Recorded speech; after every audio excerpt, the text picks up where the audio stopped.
मन में उठ रहे सवालों को कैसे शांत करें, बेचैनी को कैसे शांत करें।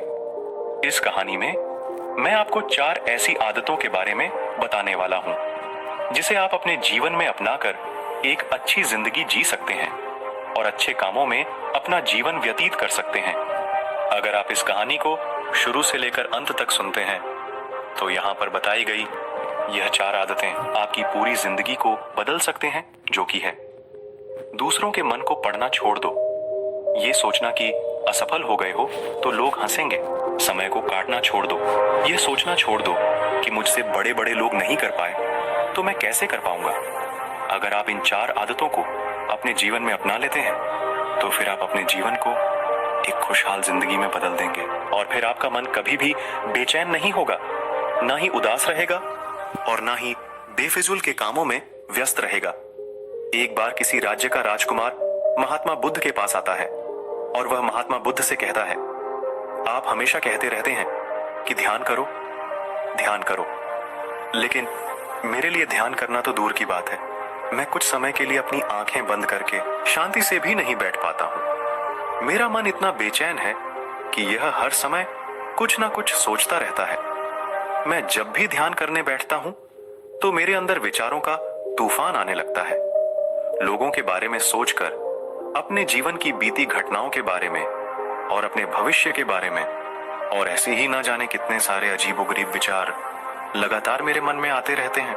मैं इन्हें रोकने की बहुत कोशिश करता हूं, लेकिन जब मैं इन्हें रोकने में असफल हो जाता हूं तो मैं ध्यान को तोड़कर बैठ जाता हूं। इतनी बातें कहने के बाद वह महात्मा बुद्ध की ओर देखता है और कहता है, बुद्ध, आप मेरी इस समस्या का कोई समाधान बताएं। बुद्ध ने कहा, मैं क्या समाधान बता सकता हूं? सोचो, तुम्हारा ही मन है, लेकिन यह तुम्हें कुछ देर तक आंख बंद करके बैठने भी नहीं देता है। कितना आजाद कर रखा है तुमने इसे। राजकुमार ने कहा, बुद्ध, मैंने बहुत सोचा, लेकिन मुझे अपनी इस समस्या का कोई समाधान समझ नहीं मिला, इसलिए मैं आपकी शरण में आया हूं। अब आप ही कोई रास्ता दिखाएं। बुद्ध ने कुछ देर तक राजकुमार के चेहरे की तरफ बड़े ध्यान से देखा और फिर कहा, ठीक है, तुम ये 4 आदतें छोड़ दो और फिर तुम्हारा मन लगने लगेगा। राजकुमार पूरे ध्यान लगाकर बुद्ध की बातें सुनने लगा। बुद्ध ने कहा, पहली आदत, दूसरों के मन को पढ़ना छोड़ दो। तुम और तुम्हारे जैसे ज्यादातर लोग यही गलती कर रहे हैं कि वो दूसरों की मन की बातों को पढ़ने का प्रयास कर रहे हैं कि अच्छा, सामने वाला मेरे बारे में ऐसा सोच रहा है, और यही एक आदत तुम्हें सबसे ज्यादा बेचैन और परेशान कर रही है। ज्यादातर उत्सवों पर लोग दूसरों के मन की बातों को गलत और नकारात्मक तरीके से ही पढ़ते हैं। जैसे कि लोग अक्सर सोचते हैं कि दूसरे लोग उनकी तरक्की से जलते हैं, उसे नीचा दिखाना चाहते हैं, उसे पसंद नहीं करते, उसकी मदद नहीं करना चाहते, और ऐसी ही ना जाने कितनी सारी नकारात्मक बातें ये लोग दूसरों के प्रति अपने अंदर बैठा लेते हैं। फिर उनके बारे में ही सोचते रहते हैं, उनसे बदला लेने के तरीके सोचते रहते हैं, उन्हें नीचा दिखाने के मौके ढूंढते रहते हैं, और दूसरों के प्रति यही नकारात्मक सोच इन्हें दुखी करती है और फिर ये लोग बेचैनी महसूस करते हैं। इसलिए दूसरे लोग क्या सोच रहे हैं इसका अनुमान लगाना बंद करो। अगर पढ़ना ही है तो खुद के विचारों को पढ़ना शुरू करो कि तुम्हारे अंदर क्या चल रहा है। कहीं तुम नकारात्मक सोच, शिकायत या बुराई करने जैसी आदतों के शिकार तो नहीं हो रहे हो। बुद्ध ने कहा, दूसरी आदत ये सोचना कि असफल हो गए हो तो लोग हंसेंगे। हंसने दो लोगों को। असफलता पर हंसना तो लोगों का धर्म है, क्योंकि अगर तुम सफल हो जाते तो यही तो वो लोग हैं जो तुम्हारी तारीफ करते, तुम्हें सम्मान देते, तुम पर गर्व करते। अगर तुम अपने सफल होने पर दूसरों से तारीफ की उम्मीद करते हो तो अपनी असफलता पर उनके हंसने से तुम्हें दुखी नहीं होना चाहिए। और समस्या ही यही है कि हम इंसान असफलता को बुरा मानते हैं, जबकि असफल होना सफल होने से भी ज्यादा जरूरी है, क्योंकि बिना असफल हुए सफल इंसान के अंदर घमंड और दूसरों को खुद से छोटा समझने की भावना पैदा करती है, जबकि असफलता हमें विनम्र रहना, धैर्य रखना और लगातार प्रयास करना सिखाती है। इसलिए असफलता को बुरा मत समझो, और अगर तुम्हारे काम में असफल होने की संभावना नहीं है तो इसका अर्थ है कि तुमने अपना लक्ष्य अपनी क्षमताओं से छोटा बनाया है।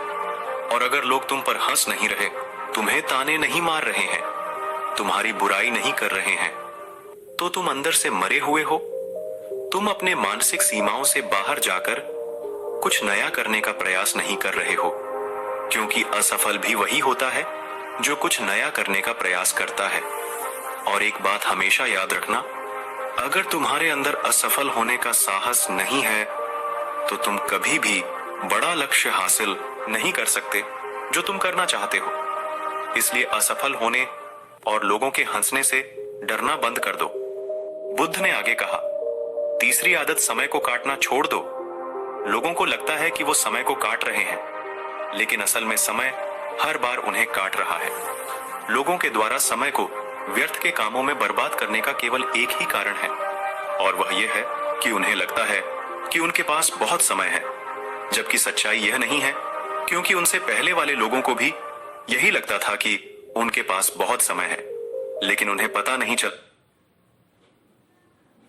पाया कि कब समय बीत गया और उनका बुलावा आ गया। और जब तक उन्हें अपनी गलती का एहसास हुआ, तब तक समय उनके हाथ से निकल चुका था। बस पश्चाताप रह गया था कि सारा जीवन व्यर्थ के कामों में बर्बाद कर दिया।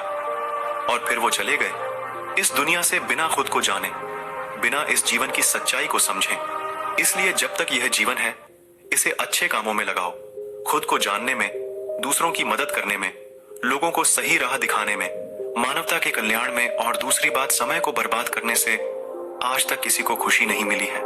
हालांकि समय काटने से तुम्हें क्षणिक खुशी तो महसूस हो सकती है, लेकिन जब तुम्हें होश आता है और तुम देखते हो कि कितना सारा समय बर्बाद किया जा चुका है, तब तुम्हें खुद पर क्रोध आता है और तुम पश्चाताप के भाव से भर जाते हो।